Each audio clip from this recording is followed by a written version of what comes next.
శ్రీమాతే నమః. మొన్న 4 పీఠాల గురించి మనం తెలుసుకున్నాం కదా. ఈరోజు శ్రీ వైష్ణవు గురించి కొన్ని విషయాలు తెలుసుకునే ప్రయత్నం మనం చేద్దాం. అదృష్టవశాత్తు అమ్మ వాళ్ళేమో రామానుజ వంశస్థులైతే నాన్నగారు వాళ్ళేమో తిరుమల నంబి వంశస్థులు. వెంటనే అంటారు రామానుజాచార్య స్వామి వారికి అన్నదమ్ములే లేరు, ఆయనేమో బ్రహ్మచారి, ఆయనేమో యతి సన్యాసి, ఇంకా సంతానమే లేనప్పుడు వంశం ఎక్కడి నుంచి వచ్చింది అని. కేశవ స్వామియాజీ గారు వాళ్ళ నాన్నగారు ఉంటారు కదా, అన్నదమ్ములు ఉంటారు కదా, అంటే వీళ్ళందరూ ఎవరు? ఆసూరి వంశస్థులు కదా. అనవసరంగా లేనిపోనివి చెప్పుకునే అలవాటు నాకు లేదు, లేని గొప్పదనాన్ని ఆపాదించుకునే అవసరము అగత్యము కూడా నాకు లేదు. నాన్నగారేమో తిరుమల నంబి వంశం అయితే రామానుజాచార్య స్వామి వారి మేనమామ అనమాట తిరుమల నంబి.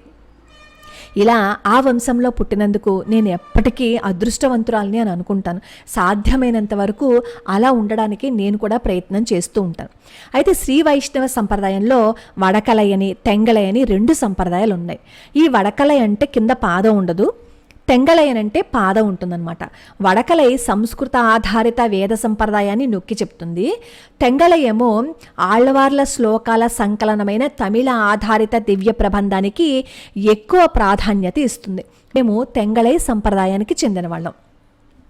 అయితే వడకలై శాఖ భక్తి శరణాగతి అంటే సంపూర్ణ శరణాగతి, ఈ రెండింటినీ మోక్షాన్ని పొందడానికి మార్గంగా అంగీకరిస్తుంది.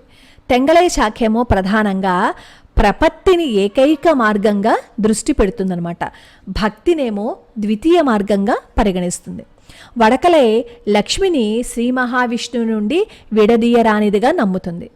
తెంగళయేమో శ్రీ మహావిష్ణువుతో పాటుగా అమ్మవారు ఉన్నారు అని తెంగళై సంప్రదాయం వారు అంటారు.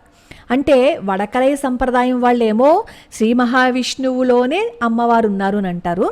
తెంగళై సంప్రదాయం వాళ్ళు కూడా శ్రీ మహావిష్ణువుతో పాటు ఉన్నారు అని అంటారనమాట. అంటే చిన్ని డిఫరెన్సెస్ అనమాట. అంటే ఇక్కడ శ్రీ మహావిష్ణువుని మాత్రమే, ఇంకా వాళ్ళని తప్ప ఇంకెవరిని ఒప్పుకునే స్థితిలో తెంగళై సంప్రదాయం వాళ్ళు ఉండరు కాబట్టి అక్కడ అమ్మవారు శ్రీ మహావిష్ణువు పక్కన ఉన్నారని చూస్తారంతే. ఇంకా ప్రపత్తి, వడకలై ప్రపత్తిని భక్తి యొక్క చురుకైన అన్వేషణగా చూస్తుంది. ఇందులో ఇప్పటికీ భక్తుడి యొక్క విశేషాలు అవన్నీ ఉంటాయి. తెంగళై ప్రపత్తి అంటే భక్తుడి వైపు నుండి ఎటువంటి ప్రయత్నము లేకుండా విష్ణువు కృపకి పూర్తిగా లొంగిపోవటమే అని నొక్కి చెప్తుందనమాట. అంటే ఇప్పుడు ఆళ్వార్లు అంతే కదా, ఆళ్వార్లు ఏం చేస్తారు?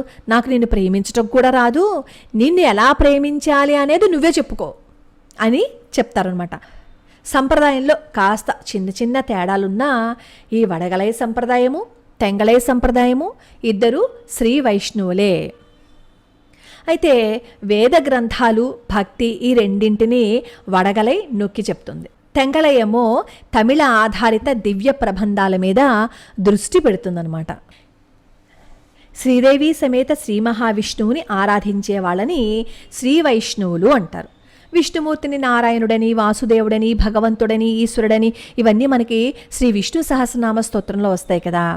శ్రీదేవి అమ్మవారిని మహాలక్ష్మి అని పిరాట్టి అని అంటారు. తమిళంలోనేమో పెరియ పిరాట్టి అంటారు. శ్రీ వైష్ణవులకి విష్ణువే పరమ దైవము. శ్రీ వైష్ణవులుగా జన్మించిన బాలబాలికలకి పంచ సంస్కారాలు అనే సమాశ్రయణ శుద్ధిని విధిగా జరిపిస్తారు. ఉపనయనం తర్వాతేమో మగపిల్లలకి, వివాహం తర్వాతేమో ఆడపిల్లలకి.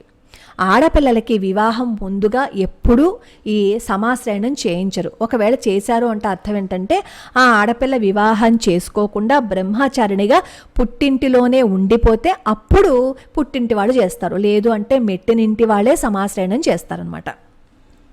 అయితే ఈ వడగలై తెంగళై సంప్రదాయాల్లో స్వయం ఆచారత్వం ఉంటుంది ఈ సమాశ్రయణం చేయడానికి. అంటే మా నాన్నగారు ఉన్నారు, మా నాన్నగారేమో మా తమ్ముడికి మా అన్నయ్యకి మా నాన్నగారే చేయించారు సమాశ్రయణాలు.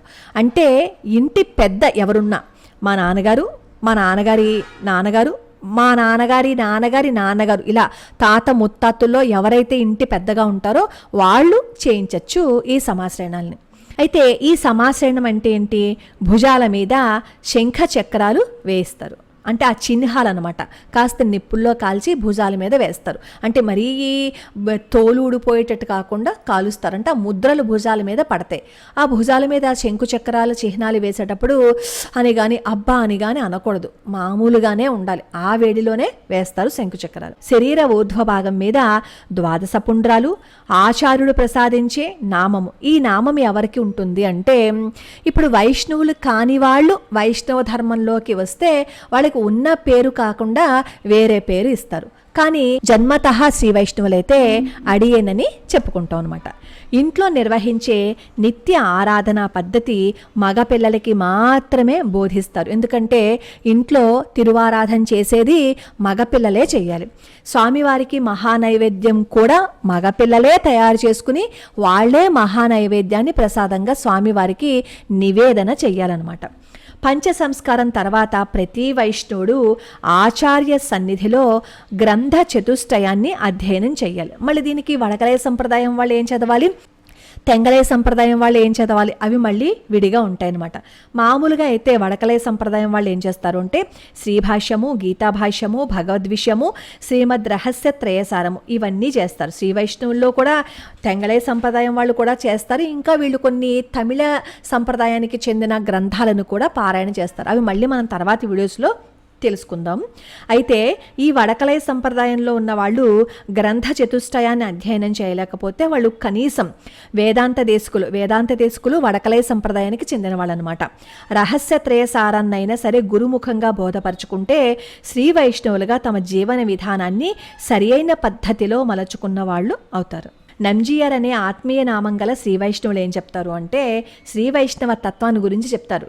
ఏమని, ఇతరుల కడగండ్లను చూసి కలత చెందే మనిషిలో అంతర్గతంగా వైష్ణవత్వం ఉన్నదని గ్రహించాలి. అంటే ఎవరైనా బాధపడుతున్నారు అని అనుకోండి, మనకి బాధ కలుగుతుంది.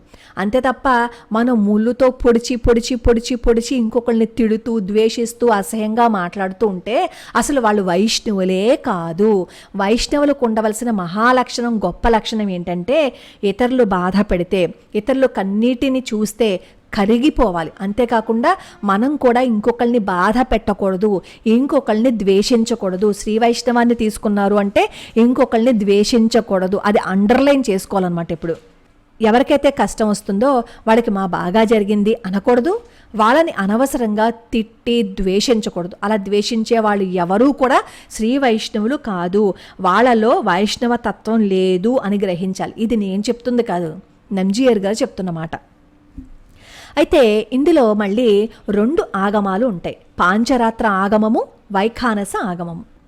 సాక్షాత్తు నారాయణుడే తన మానసపుత్రుడు విఖసునుడికి స్వయంగా బోధించినవి వైఖానస ఆగమాలు. నారాయణుడు కృష్ణ పరమాత్ముగా తానై బోధించినవి పాంచరాత్ర ఆగమాలు. మేము పాంచరాత్ర ఆగమానికి చెందిన వాళ్ళం అనమాట. ఈ వడగలయ సంప్రదాయానికి చెందిన వేదాంత దేశికుల వారు కూడా పాంచరాత్ర ఆగమానికి చెందిన వాళ్లే. శ్రీమన్నారాయణుడు ఋషి విఖసునుడికి అష్టాక్షరి ద్వయమంత్రాలని ఉపదేశిస్తే విఖనసుడు ధర్మ గృహ్య శ్రౌత సూత్రాలని సంకలన పరిచారు అని సుమూర్త అర్చన అధికరణ తెలియజేస్తుంది. ఈ సూత్రాలలో మానవుడు నారాయణుడి యందు పరిపూర్ణ విశ్వాసంతో తన విధులను, జీవితాన్ని కొనసాగించడాన్ని ఋషి ప్రభావపూర్వకంగా ఉద్ఘాటించారు. ఋషి విఖనసునుడికి 9 మంది శిష్యులు: కశ్యపుడు, అత్రి, మరీచి, వశిష్ఠుడు, అంగీరసుడు, భృగువు, పులస్యుడు, పులహ, క్రతు వీళ్ళ నామధేయాలు. వీళ్ళలో కశ్యపుడు, అత్రి, మరీచి, భృగువులు తమ గురువైన ఋషి విఖసనుడి నుండి 1.5 కోట్ల సూత్రాలని 4 లక్షల సూత్రాలుగా 60 సంహితలలో క్లుప్తీకరించారు. అత్రి, భృగువులు కూర్చిన సంహితలు పద్య రూపంలో ఉంటే కశ్యప, మరీచి మునులు కూర్చిన సంహితలు గద్య రూపంలో కూడా ఉన్నాయి. అంటే పద్య రూపంలోనూ ఉన్నాయి, కొన్ని గద్య రూపంలో కూడా ఉన్నాయి. ఈ సంహితలన్నీ దాదాపుగా కర్మకాండలని, వాటి ఆచరణని వివరిస్తాయి. కేవలం విష్ణువునే ఆరాధించవలసిందని ఈ ఆగమాలు సాధికారకంగా చెప్తున్నాయి. విష్ణువునే ఆరాధించమన్నారు కానీ ఇంకా మిగతా వారిని ద్వేషించు అని చెప్పలేదు ఇక్కడ. అది మనం అండర్లైన్ చేసుకోవాలి. వేదాలు అపౌరుషేయాలు. ఆగమాలు ఋషి ప్రోక్తాలు. జ్ఞాన సముపార్జన కోసం ఋషులు ఉపదేశించినవి, అంటే యుగ యుగాల నుంచి ఋషివర్యులు ప్రసాదిస్తూ వచ్చిన సంప్రదాయక ఆచార వ్యవహార జ్ఞాన సంపద అన్నమాట. వేదాలు ప్రముఖంగా యజ్ఞయాగాల గురించి, బ్రహ్మజ్ఞానం గురించి, సృష్టికి బ్రహ్మానికి ఉన్న సంబంధాన్ని తెలియజేస్తాయి.